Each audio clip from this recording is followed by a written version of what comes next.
बिस्मिल्लाहिर्रहमानिर्रहीम अस्सलाम वालेकुम। Welcome to our channel star rise online academy. इस प्लेटफॉर्म से हमने स्टार्ट किया था कोऑर्डिनेशन केमिस्ट्री की इंपॉर्टेंट थ्योरीज को। लास्ट वीडियोस में हमने वैलेंस बॉन्ड थ्योरी और crystal field splitting in octahedral complexes को डिस्कस किया था। आज हम आपके लिए ला रहे हैं crystal field splitting in tetrahedral complexes. Start करने से पहले मैं आपको उन इम्पोर्टेंट क्वेश्चंस और कॉन्सेप्ट के बारे में बताती जाऊं जिनको हम आज की वीडियो में कवर करने की कोशिश करेंगे। सबसे पहले हम देखेंगे कि टेट्राहेड्रल के केस में डी ऑर्बिटल और लिगेंड की ओरिएंटेशन कैसे होती है।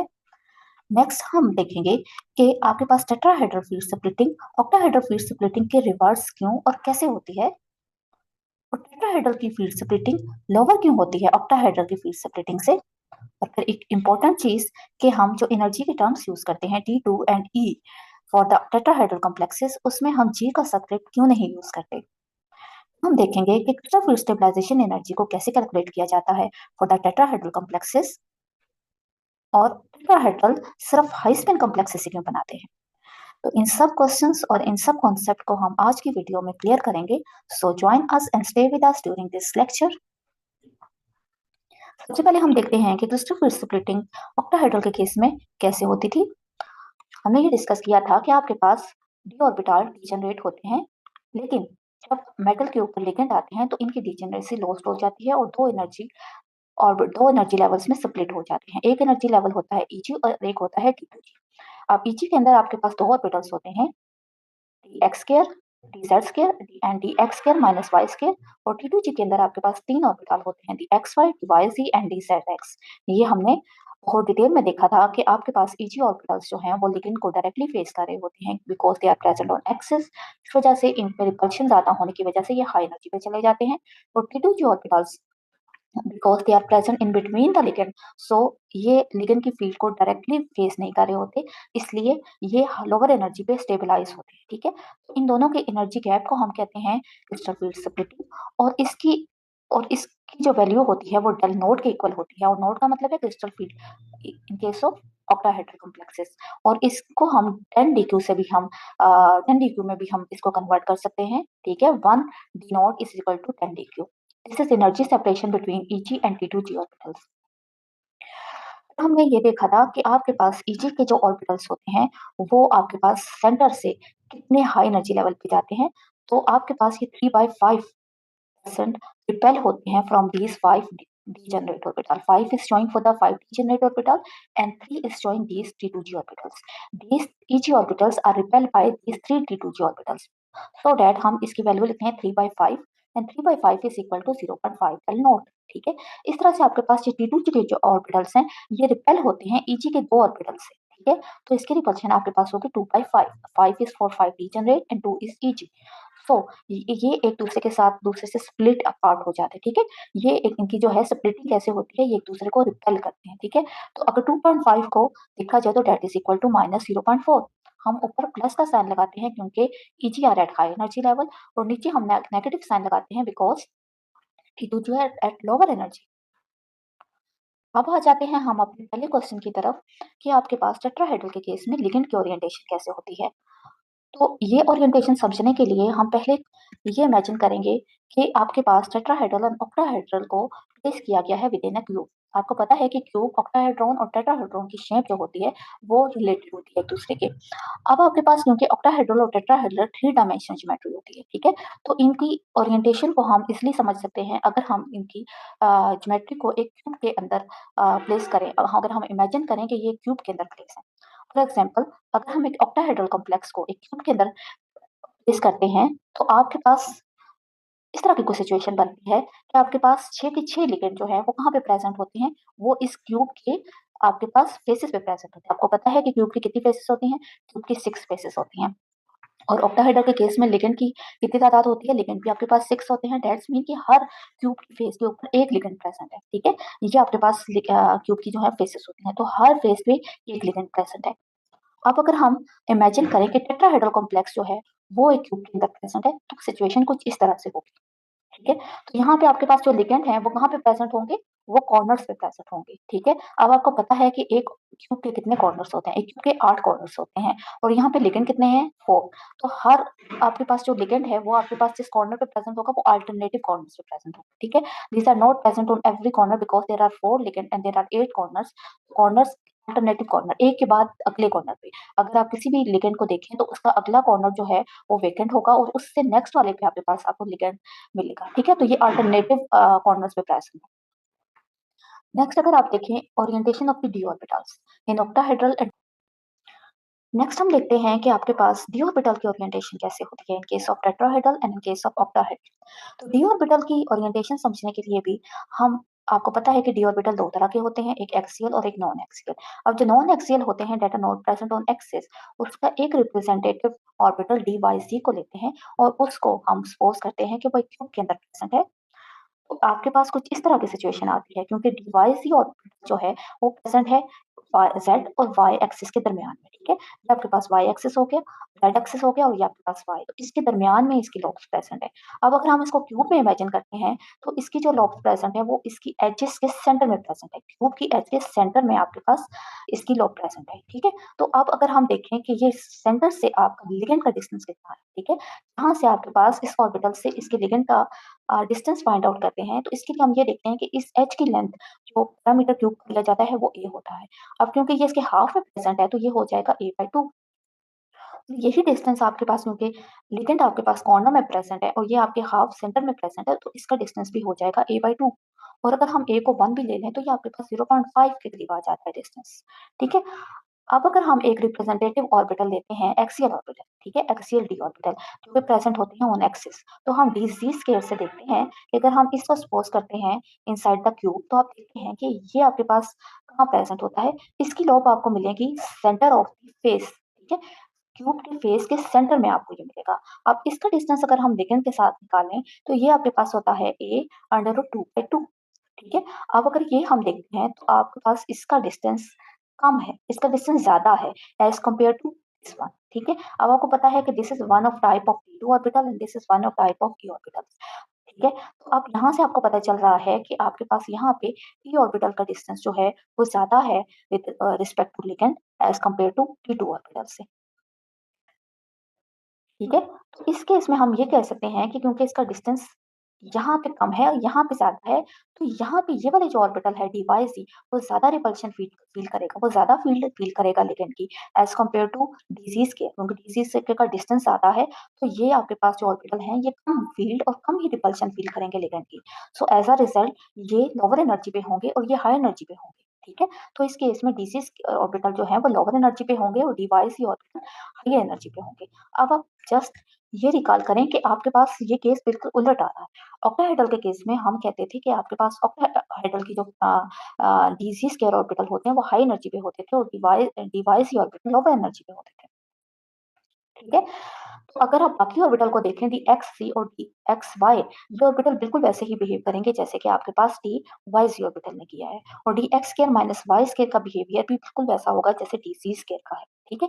तो इसका मतलब है कि आपके पास जो स्प्लिटिंग डायग्राम बनने जा रही है टेट्राहेड्रल के केस में, वो बिल्कुल इनवर्स होगी उस डायग्राम से जो कि ऑक्टाहेड्रल के केस में आप बनाते थे। देखें ज़रा, ये देखें, अब यहाँ पे आपके पास T2 हाई एनर्जी पे आ गए हैं और E जो है वो लोअर एनर्जी पे चले गए हैं, ठीक है? क्योंकि E का डिस्टेंस अब लिगैंड से ज़्यादा है, T2 का डिस्टेंस कम है, ठीक है? तो अब इन दोनों के दरमियान में जो एनर्जी आपके पास सेपरेशन आ रही है, उसको हम कहते हैं आपके पास टेट्राहेड्रल सेपरेटिंग एनर्जी, ठीक है? उसके हम डेल T से शो करते हैं, T is showing for tetrahedral complexes. अब यहाँ पे एक और इम्पोर्टेंट चीज़ क्लियर होने जा रही है कि आपके पास जो हम ऑक्टाहेड्रल में T2G और EG कहते थे, यहाँ पे जो हम टर्म यूज़ कर रहे हैं वो T2 और E की यूज़ कर रहे हैं। तो इसकी रीज़न क्या? तो जनाब इसकी रीज़न ये है कि आपके पास जो ऑक्टाहेड्रल ज्योमेट्री होती है, वो ज़्यादा सिमेट्रिकल होती है as compare to tetrahedral geometry से, ठीक है?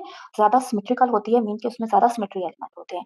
उसके अंदर प्रेज़ेंट होता है सेंटर ऑफ सिमेट्री। क्या प्रेज़ेंट होता है? सेंटर ऑफ सिमेट्री, ठीक है? अगर आपने सिमेट्री का टॉपिक पढ़ा हुआ है तो आपको पता होगा कि what is the centre of symmetry. तो सेंटर ऑफ सिमेट्री वहाँ पे प्रेज़ेंट होने की वजह से एक टर्म यूज़ की जाती है गेराल्डिक, ठीक है?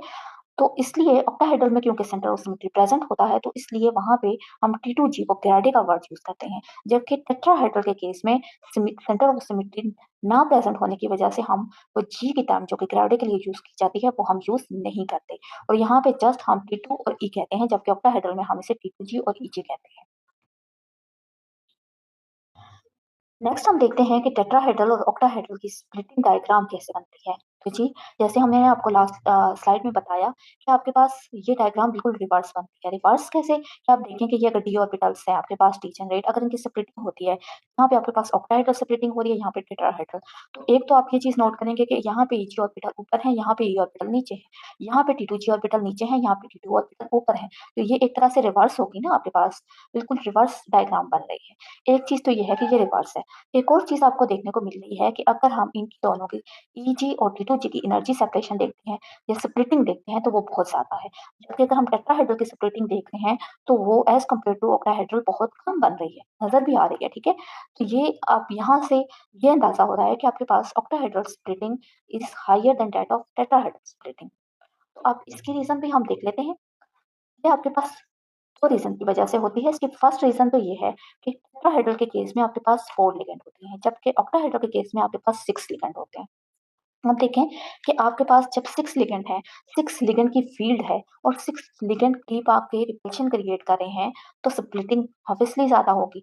जबकि आपके पास 4 लिगैंड जब आएँगे, तो उनकी 4 लिगैंड की फ़ील्ड 6 के मुकाबले में 4 लिगैंड की जो रिपल्शन है वो 6 के मुकाबले में बहुत कम होगी, ठीक है? कितनी कम होगी? अब 6 डिवाइडेड बाय अगर आप 4 डिवाइडेड बाय 6 करें, तो दैट इज़ 2/3। दैट मीन कि it will be 2/3 of the octahedral splitting. तो यहाँ पे जो आपके पास स्प्लिटिंग होने जा रही है, वो 2/3 टाइम ऑफ द ऑक्टाहेड्रल है। That's mean lesser than octahedral splitting, ठीक है? तो एक रीज़न तो होगी कि यहाँ पे नंबर ऑफ लिगैंड कम है, ठीक है? यहाँ पे आपके पास 6 है, वहाँ पे आपके पास 4 है। अब दूसरी चीज़ ओरिएंटेशन ऑफ द लिगैंड है, ठीक है? आपके पास जो ओरिएंटेशन ऑफ 6 लिगैंड थी, वो कैसे थी? हमने बात की थी कि जो लिगैंड थे, वो भी आपके पास अगर हम क्यूब के लिहाज से देखते हैं, तो लिगैंड भी आपके पास जो डीज़ी स्क्वायर है, वो centre of the face present है क्यूब के, और लिगैंड भी आपके centre of the face present है।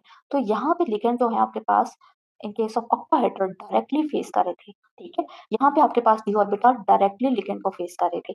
जबकि ऑक्टाहेड्रल टेट्राहेड्रल के केस में कोई भी लिगैंड ना आपके पास एक्सियल ना ही नॉन एक्सियल, दोनों आपके पास जो ऑर्बिटल्स हैं वो लिगैंड को डायरेक्टली फेस नहीं कर रहे, ठीक है? एक का जो डिस्टेंस है वो a/2 है और एक का डिस्टेंस जो है √2 डिवाइडेड बाय 2 है। तो मीन के दोनों जो हैं वो एक कम डिस्टेंस पे, एक ज़्यादा डिस्टेंस पे, लेकिन डायरेक्टली फेस नहीं कर रहे इन केस ऑफ टेट्राहेड्रल। तो दैट्स व्हाई आपके पास जब वो डायरेक्टली फेस नहीं कर रहे, तो उनको उसकी फील्ड भी ज़्यादा इफ़ेक्ट नहीं कर रही और उनकी रिपल्शन भी ज़्यादा, वो रिपेल भी नहीं हो रहे लिगैंड्स, ठीक है? ऑर्बिटल्स। इसी वजह से ऑर्बिटल की स्प्लिटिंग भी ज़्यादा नहीं होगी। ऑर्बिटल की स्प्लिटिंग डिपेंड करती है लिगैंड की फील्ड पे और लिगैंड की रिपल्शन से। तो जब आपके पास यहाँ पे टेट्राहेड्रल के केस में 4 लिगैंड का डिस्टेंस ही ज़्यादा है, तो फिर आपके पास स्प्लिटिंग भी इतनी ज़्यादा नहीं होगी जितनी के ऑक्टाहेड्रल के केस में थी, ठीक है? तो that's why d orbital experience lesser repulsion of the ligand lone pair. तो इस वजह से आपके पास टेट्राहेड्रल के केस में क्रिस्टल फ़ील्ड स्प्लिटिंग जो है वो 2/3 होती है ऑक्टाहेड्रल फ़ील्ड स्प्लिटिंग से। अगर हम इस 2/3 को देखें, तो आपको पता है कि 2 टाइप के ऑर्बिटल्स हैं, एक्सियल और नॉन एक्सियल। एक्सियल भी जो रिपेल होते हैं, वो भी 2/3 टाइम होते हैं, और जो नॉन एक्सियल है, वो भी 2/3 टाइम होते हैं, ठीक है? लेसर स्प्लिटिंग होती है, लेसर रिपल्शन होती है। तो अब आपके पास ये बनता है 4/9 डेल नॉट।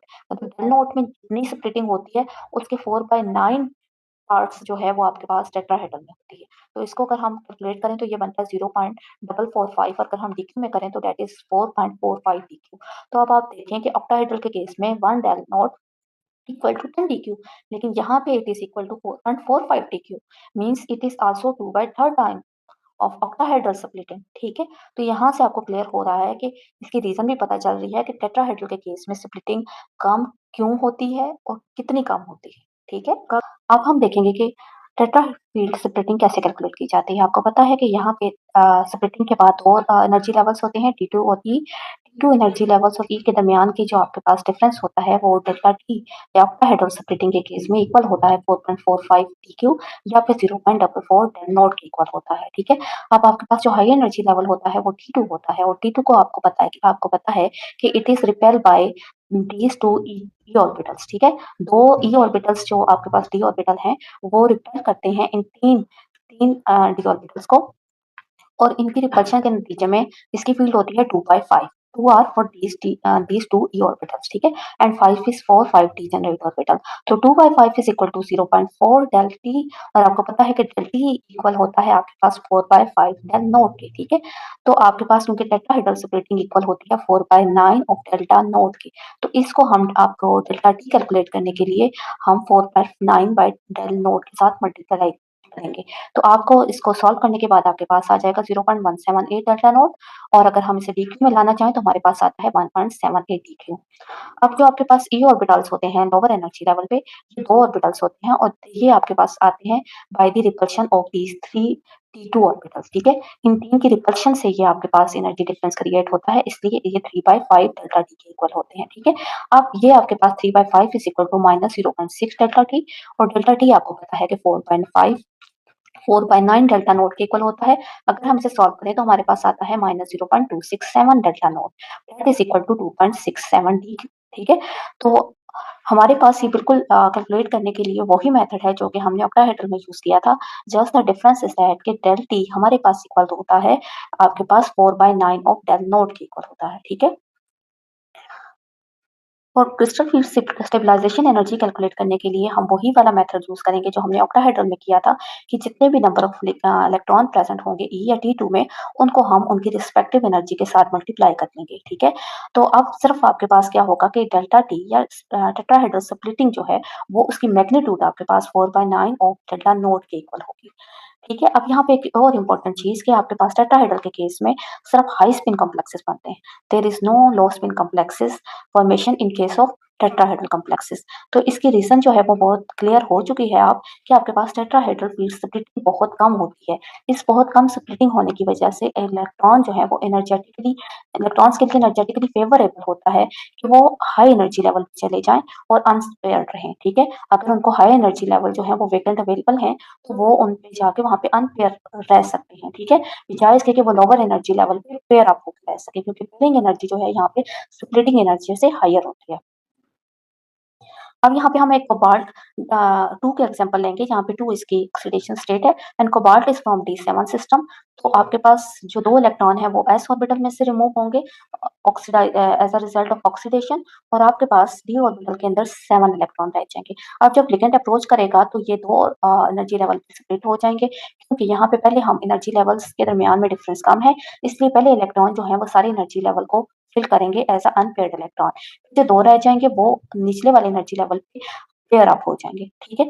ये आपके पास कॉन्फ़िगरेशन बनेगी D7 की। अब अगर हम इस सिस्टम के लिए ऑक्टाहेड्रल फील्ड स्प्लिटिंग कैलकुलेट करते हैं स्टेबलाइजेशन एनर्जी, तो हमें पता है कि वो फॉर T2 ऑर्बिटल के लिए that is equal to 1.78 Q, और E ऑर्बिटल के लिए it is equal to -2.67 Q। अब आपके पास ई ऑर्बिटल में 4 इलेक्ट्रॉन है, so we will multiply 4 into -2.67 Dq, और 3 को, या फिर हम 3 को मल्टीप्लाई करेंगे यहाँ पे 1.78 डीक्यू से, तो हमारे पास आ जाएगा -5.37 Dq, and this is the value of the crystal field stabilisation energy for the tetrahedral field. यहाँ पे आपको D1 से D10 सिस्टम के लिए तमाम इलेक्ट्रॉन डी सिस्टम के लिए crystal field stabilisation energy for the tetrahedral given है। यहाँ से आप देख सकते हैं कि आपके पास D1, D6, D2, D7, D3, D8, D4 और D9 इनकी stabilisation energy, crystal field stabilisation energy equal होती है, ठीक है? जबकि आपके पास D5 और D10 के केस में आपको क्रिस्टल फील्ड स्टेबलाइजेशन एनर्जी 0 मिलेगी। क्यों? आपको याद होगा कि हमने ऑक्टाहेड्रल के केस में, हाई स्पिन के केस में देखा था, तभी आपके पास क्रिस्टल फील्ड स्टेबलाइजेशन एनर्जी 0 थी। अब इसकी क्या रीज़न हो सकती है? इसकी रीज़न ये हो सकती है कि देखें आपके पास D5 system in case of high spin, आपके पास सारे के सारे इलेक्ट्रॉन अनपेयर्ड होते हैं, ठीक है? और यहाँ पे सारे के सारे जो ऑर्बिटल्स हैं वो कंप्लीटली फील्ड होते हैं। आपको पता है कि कौन सी इलेक्ट्रॉनिक कन्फिगरेशन मोर स्टेबल होती है? जी, 2 इलेक्ट्रॉनिक कन्फिगरेशन आपके पास मोर स्टेबल होती है, एक हाफ फील्ड और एक फुली फील्ड। तो ये आपके पास हाफ फील्ड आती है और ये आपके पास फुली फील्ड आती है। ठीक है? तो आपके पास ये वाला जो इलेक्ट्रॉनिक सिस्टम है, इसमें आपके पास इलेक्ट्रॉन जो है उनकी स्टेबलाइजेशन एनर्जी जो है, वो आपके पास होती है 0। तो ये था हमारा आज का लेक्चर। नेक्स्ट लेक्चर में हम इंशाल्लाह crystal field splitting for the square planar complexes discuss करेंगे। तब तक के लिए अल्लाह हाफ़िज़।